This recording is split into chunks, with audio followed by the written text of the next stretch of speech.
But this was, you're right. He was asked so many times, is this it? Asked about retirement. I just saw him do an interview a week ago where Saban said, I'd come back and ask the kids, how are you going to be here all 3-4 years? I mean, I plan on being here. And then whether he changed his mind or something happened, this is wild. And I can tell you right now, I don't want that job. You cannot replace a legend because the fan base is spoiled. He's the best of all time. It finally happened. The run's over. Think about how bad Alabama was before he got there. Mike Shula and what was going on. But that fan base, they're lunatics. And now this is, if you don't win 11 games every year, it's like, what's wrong? What are you doing? Nick Saban turned them into lunatics. Good point. Because, again... okay, a little bit. Remember the Mike Shula, though. Oh, no, I understand this, but he took them to a brand new level. Well, no, but it was still all about football. He was in the communion line at church, and they asked him for his autograph. Remember that? He's getting communion at church, and they're handing him footballs. Hey, can you give me your autograph? So that just shows you. But there's insane, and then there's this level of insane. And I saw a breakdown of what he's been worth. If you like really dig into it, and I saw this tweet it took off yesterday. Out-of-state tuition is 3 times as much it is for in-state, and the amount of out-of-state students that enrolled at Alabama since his time. It went from 40,000 as an enrollment to it was previously 25,000. He's responsible for bringing in more than $1 billion simply in tuition. Yeah. So forget about everything else. That's just tuition from kids going to Alabama because he was there. Paul, that was Michael Jordan retiring yesterday as a college football coach. That was Tom Brady retiring yesterday. But here's what was so refreshing about it.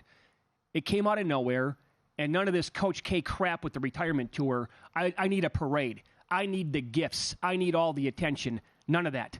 And I guess the reason why it wasn't like a 10 out of 10 level for me where I was shocked, I did see some internet conjecture, Twitter speculation, call it what you will, before and during the Rose Bowl. So people were throwing it out there like, if this is Saban's last go-around, if this, if that. But you're exactly spot on. Who in the right? Dan Lanning was the number one guy that was thrown out by everybody because of the ties there.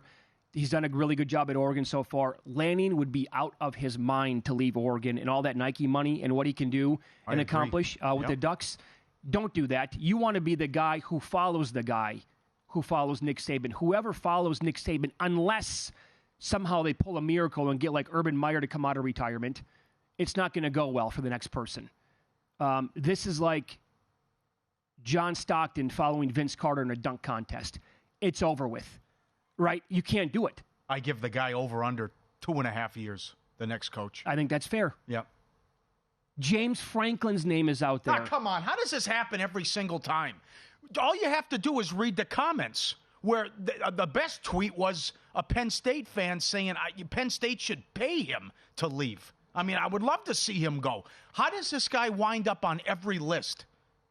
He's average at best. He loses every big game he's ever coached. You know what that is? Every time he plays a top 5 or top 10 team, not only does he lose, he gets embarrassed. Right. I think some of the names that were thrown out there, it was just lazy yesterday from some of the reporters. He's every single one. No, he's on every one, though. Every time there's an opening. I mean, it's lunacy. Yeah.